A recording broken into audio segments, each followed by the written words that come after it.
Yeah,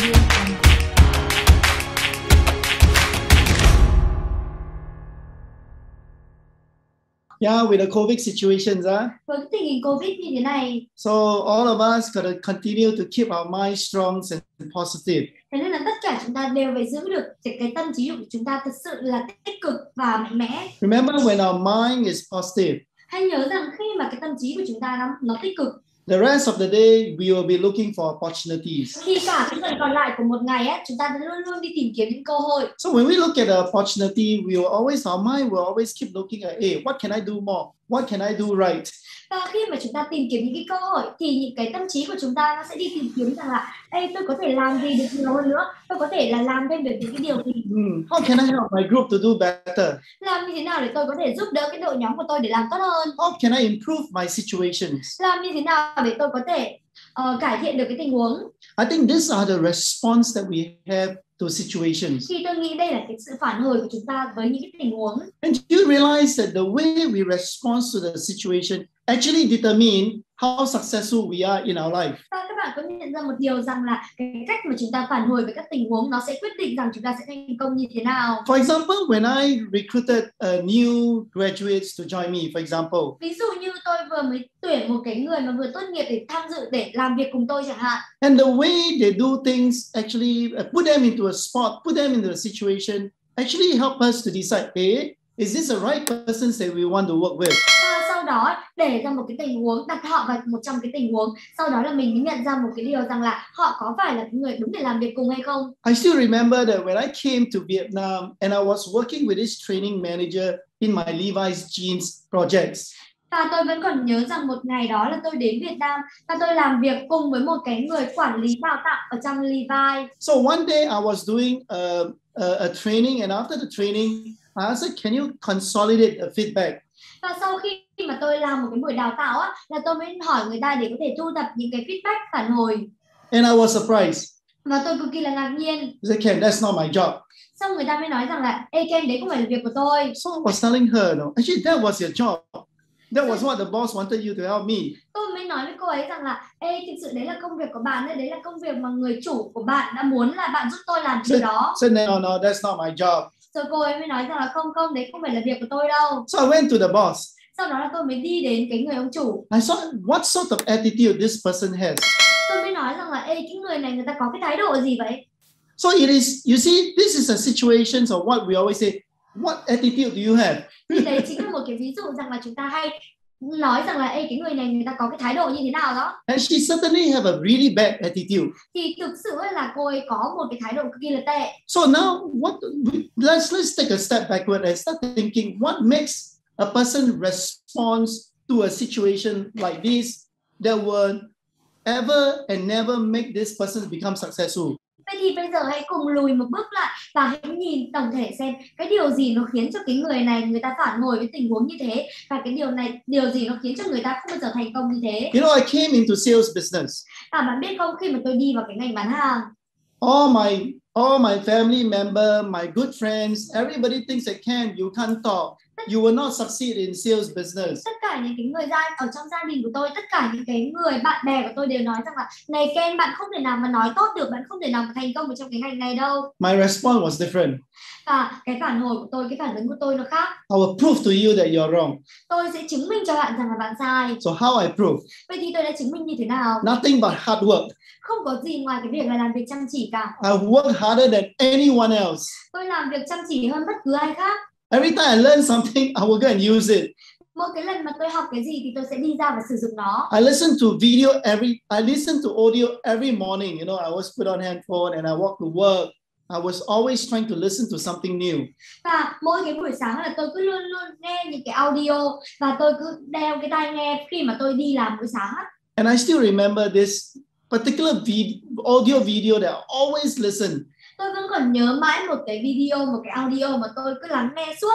Secrets of Closing. Đó chính là cái video tên là Bí mật của chốt. I still remember Norman Levin. He's one of the gurus in the sales. Tôi vẫn còn nhớ cái người đó là Norman Levin, một cái người cực kỳ là cao hội ở trong cái vấn đề bán hàng. And I like listen to him like 1,000 times every morning. Và các bạn hãy thử tưởng tượng rằng tôi lắng nghe anh ấy khoảng 10.000 lần á, vào những cái buổi sáng. And that create a mindset. Và tất cả những cái đó nó tạo ra cho tôi được một cái tư duy. Because I set my mind to listen to this audio about the secrets of closing. Bởi vì là nó đưa vào trong cái tư duy của tôi, bởi vì là tôi thiết lập cái tâm trí của tôi để tôi lắng nghe cái người này mỗi sáng. And everything that goes into our mind. Và những cái gì mà đi vào trong tâm trí của chúng ta becomes the mindset. Thì sẽ trở thành cái tâm trí mà được thiết lập, đó chính là cái tư duy. So when we talk about mindset yesterday, vậy thì khi mà ngày hôm qua chúng ta nói về cái tư duy, we talk about what our minds, the 5 resources that goes to our mind every day. Thì chúng ta nói về 5 cái nguồn lực mà nó đi vào trong cái tư duy của chúng ta. The way we make use of our X factors. Làm như thế nào để chúng ta có thể tận dụng được cái nhân tố bí ẩn. The way we respond to our financial situations. Cái cách mà chúng ta phản hồi với những cái tình hình tài chính. Yeah, do you know that there's a saying that poverty is a state of mind. Poverty is how our mind look at it. Vậy thì có những cái câu nói là cái tài sản của chúng ta là cái thứ mà cái tư duy của chúng ta nó thể hiện như thế nào, cái tâm trí của chúng ta. So if our mind think that we are always poor and every day we tell ourselves I'm always poor, we are forever poor. Vậy có nghĩa là gì? Có nghĩa là nếu mà cái tâm trí của chúng ta nó cứ nói rằng là chúng ta nghèo và nghĩ rằng chúng ta nghèo thì chúng ta cứ mãi nghèo. Yes, our entrepreneur intelligence. Và đúng vậy, cái trí tuệ kinh doanh. Whenever there's a crisis, how do we bounce back? Mỗi cái lần khi mà có một cái cuộc khủng hoảng gì đó thì làm như thế nào để chúng ta có thể vực dậy? Of course, the supports around us. Bên cạnh đó hãy nhớ rằng chúng ta có những cái sự hỗ trợ ở xung quanh chúng ta. If every morning you wake up, your spouse will always be negative at you. Và nếu mà mỗi cái buổi sáng mà các bạn thức dậy mà các bạn cứ gặp những cái người mà tiêu cực, shouting at you, người ta cứ chửi vào mặt bạn, of course our mind will get very corrupted. Thì tất nhiên là cái tư duy của chúng ta, cái tâm trí của chúng ta nó rất là mệt. Remember the friends that we mix around with. Hãy nhớ rằng là những cái người bạn mà chúng ta tiếp xúc, the people we are connected to, những cái người mà chúng ta nói chuyện, chúng ta kết nối với họ, the power of religion, và cái sức mạnh của cái tôn giáo, our health, bên cạnh đó thì cái sức khỏe của chúng ta, mentally and emotionally, and our physical health. Sức khỏe về thể chất và sức khỏe về tinh thần. You see, these resources every day will goes into our mind. Và các bạn thấy đấy, tất cả những cái nguồn lực này mỗi ngày nó lại đi vào trong cái tâm trí của chúng ta. So how do we turn our mind into what we call the habits of thoughts? Vậy thì làm như thế nào để chúng ta có thể đưa cái tâm trí của chúng ta nó chuyển thành một cái thói quen của suy nghĩ? So always remember that we got to be careful. We got to treat our mind like our life. Hãy nhớ rằng chúng ta phải đối xử với cái tâm trí của chúng ta nó giống như kiểu là cái cuộc đời của chúng ta vậy. And the next thing is this, that now we are talking about, your attitude is really bad. Và hãy nhớ rằng bây giờ tôi đã lấy cho các bạn một cái ví dụ rằng chúng ta hay nói rằng sao cái người này thái độ tồi vậy. So there's a saying that, look here, your mindset is really good, but your attitude is really bad. Có thể là nói rằng là cái tư duy của bạn nó tốt đấy, nhưng mà cái thái độ của bạn sao mà nó tệ thế? So what does it mean? Vậy thì cái điều đó nó có nghĩa là gì? Now we spend today this morning talking about what is really attitude. Và ngày hôm nay chúng ta sẽ dành cái buổi sáng này để nói chuyện đâu là thái độ. Look here, attitude is everything in our life. Thường là người ta sẽ nói rằng là thái độ là cái tất cả trong cái cuộc sống của chúng ta. And I was telling this training manager, your attitude is really bad. Thường á, các bạn hãy nhớ đến cái câu chuyện vừa nãy tôi vừa kể. Tôi nói với cái người quản lý đào tạo rằng là cái thái độ của cô ấy cực kỳ là tồi. And you know that every time we go to seminar, và bạn biết có một cái lần mà chúng ta đi đến hội thảo, besides talking about mindset, bên cạnh cái việc mà nói về cái tư duy, every speaker will always tell us that attitude is important, attitude is important. Nhưng cái người diễn thuyết người ta sẽ nói với chúng ta rằng là cái thái độ là quan trọng, thái độ là quan trọng. So let me ask you. Vậy thì để tôi hỏi các bạn, can you tell me exactly what attitude is about? Vậy thì các bạn có thể nói cho tôi biết rằng là thái độ nó là cái gì hay không? So I want you all to comment here. Vậy thì tôi muốn các bạn comment. Yeah, please comment, tell me what exactly attitude is really about. Vậy thì hãy comment cho tôi biết rằng là các bạn nghĩ thái độ nó thực sự là cái gì? Come on, tell me what is attitude to you, meant to you. Vậy thì hãy cho tôi biết được rằng là đối với các bạn ấy, thì thái độ nó là cái gì? Anybody want to tell me, share with me, share with everyone what is attitude is about? Vậy thì các bạn có muốn là chia sẻ với tôi, chia sẻ với tất cả các bạn ở đây thái độ là gì được không? Go somewhere.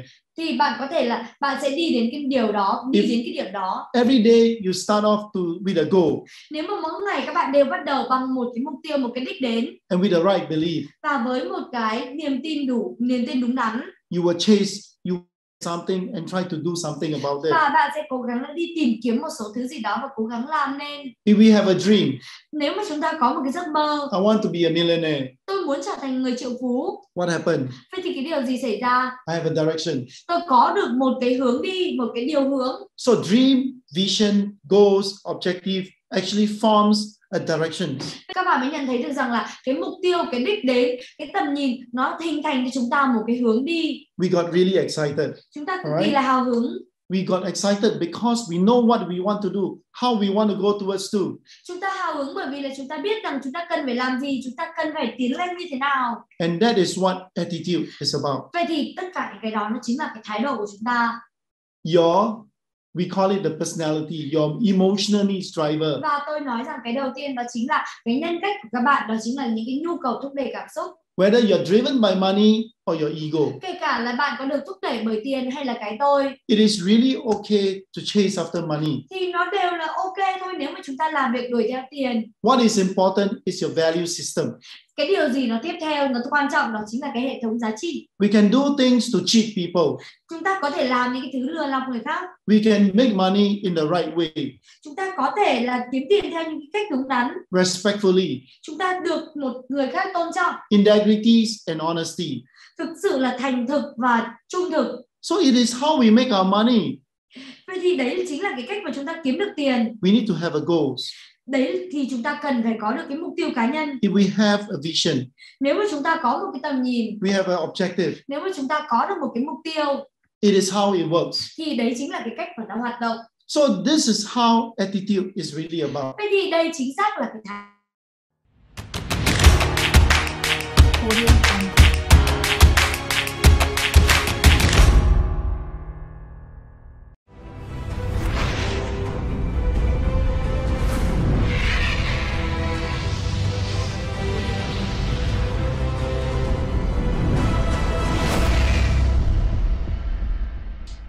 I must tell you that my morning is a very important time for me. Và tôi phải nói với các bạn rằng là cái buổi sáng ấy nó là một cái thời gian cực kỳ quan trọng cho tôi. So my regular habit is that morning I will wake up early in the morning.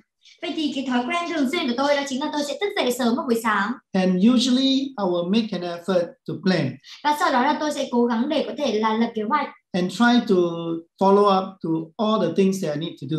Và có thể là follow tất cả những cái thứ mà tôi cần phải làm. Because once I start working, I'm always with people. Bởi vì là một khi mà tôi bắt đầu làm việc ấy là tôi luôn luôn là làm cùng với người khác. Tôi luôn luôn là xoay quanh con người. So I will not have what we call the me time. Thế nên là tôi sẽ không có cái khoảng thời gian mà chúng ta gọi là thời gian cho bản thân. Like typically what I do, even in Singapore, same as in, of course right now COVID is difficult to get out. But if not, I will find a coffee place. Thì ví dụ như là bởi vì là bây giờ là Covid mà, thế nên là không thể nào ra ngoài được. Nhưng mà thường ấy là tôi sẽ đi tìm một cái quán cà phê. Alright, I will sit down and do my planning. Và sau đó tôi sẽ ngồi xuống và tôi lập kế hoạch.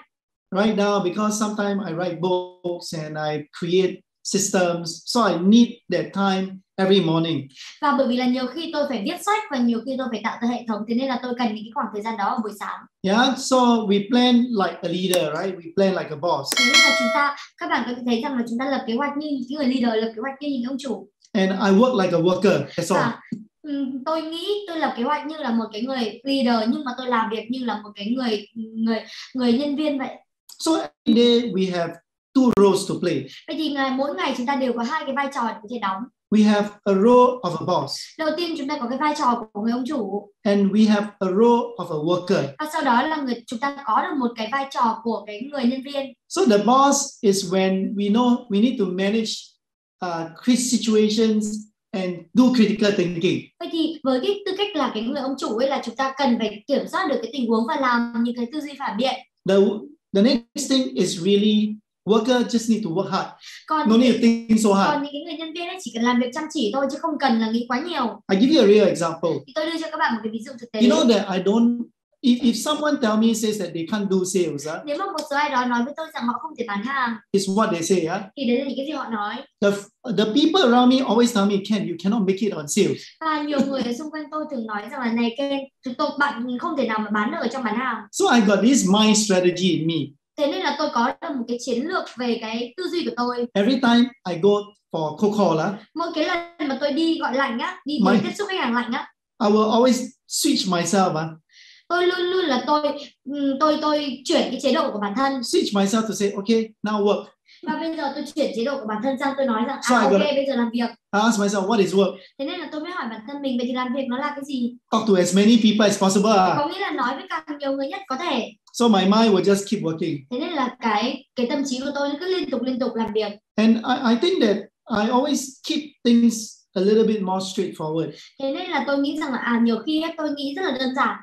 Now remember that the previous meeting is that I learned when I was very young. I learned about meditation. Và hãy nhớ rằng ở trong cái buổi học trước ấy là tôi cũng nói là khi tôi còn trẻ là tôi học về thiền định. Yeah, so my habit is very simple. Thế nên là cái thói quen của tôi nó cực kỳ là đơn giản. How to look at the goodness of people. Làm như thế nào để có thể nhìn vào những cái điểm tốt của một người. You see, I always learn to believe in a person before I disbelieve in a person. Và thường là tôi sẽ học cách để tôi tin được vào một người trước khi mà tôi không tin người đó nữa. So my habits of thoughts towards people is always very clean. Thế nên là những cái thói quen suy nghĩ của tôi về con người ấy luôn luôn là cực kỳ là sạch sẽ, cực kỳ là rõ ràng. I always look at the positive side of things. Bởi vì là tôi luôn luôn nhìn vào những cái thứ tích cực của con người cũng như là của mọi thứ. So it is very easy for me to get around with people initially whenever I work with people. Thế nên nó rất là dễ đối với tôi để tôi có thể là làm việc cũng như là tôi tiếp xúc với mọi người. Because my habit is always to look at the strength of a person. Bởi vì là cái thói quen của tôi luôn luôn là nhìn vào cái điểm mạnh của người đó.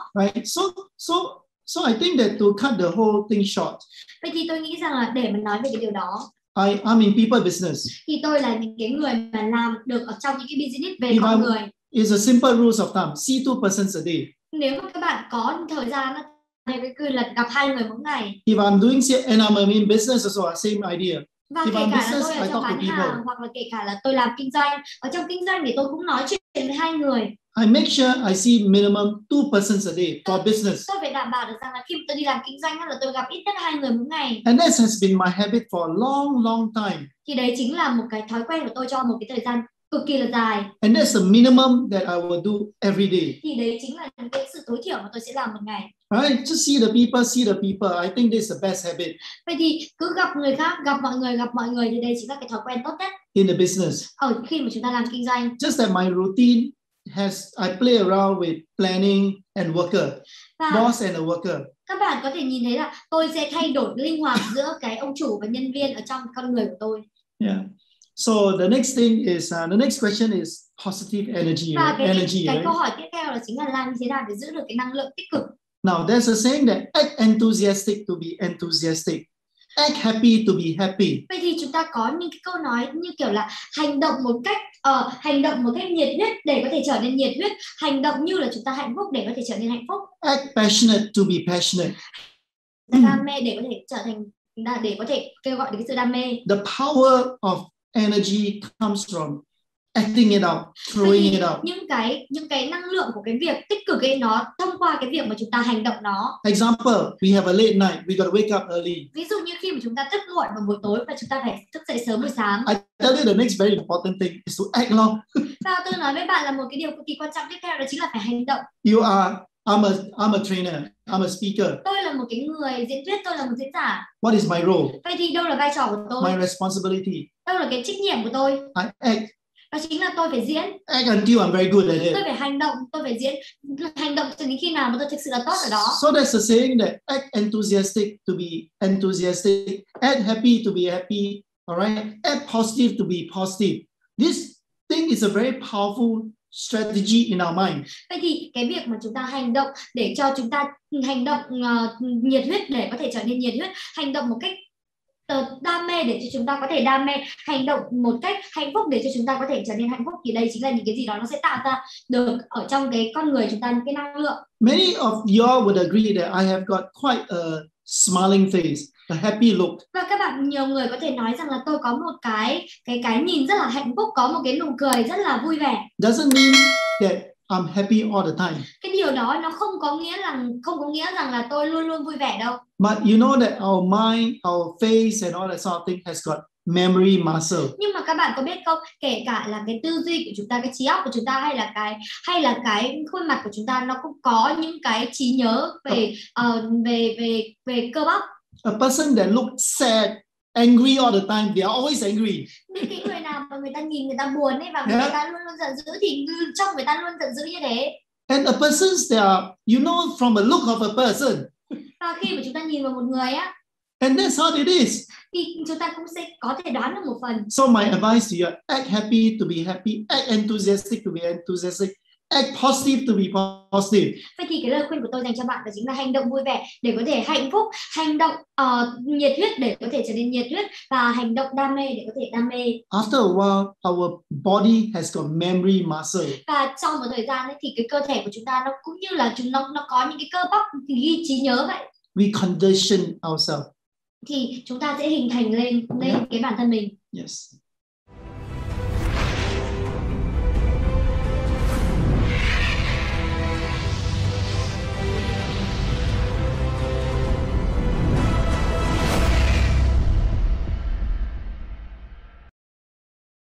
You know now that when a crisis like this happen, cash is king.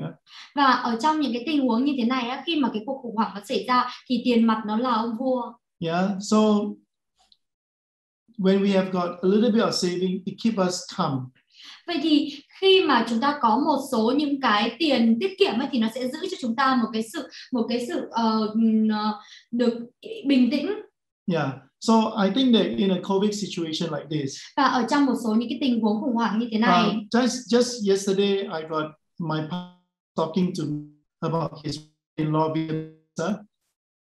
a brother-in-law that actually I think a fruit business selling fruits on a retail shop. Ngày hôm qua có một cái người partner, một cái người cộng sự của tôi nói với tôi rằng là cái anh rể của anh ấy đang làm một cái công việc bán ăn và bán đồ ăn.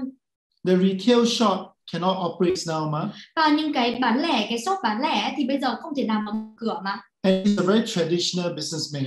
Thế là một cái người mà làm kinh doanh theo kiểu rất là truyền thống. So interesting thing is that this guy started to learn how to sell online. Và sau đó là anh này mới bắt đầu là học cách làm như thế nào để có thể bán hàng online. So I say, why, how?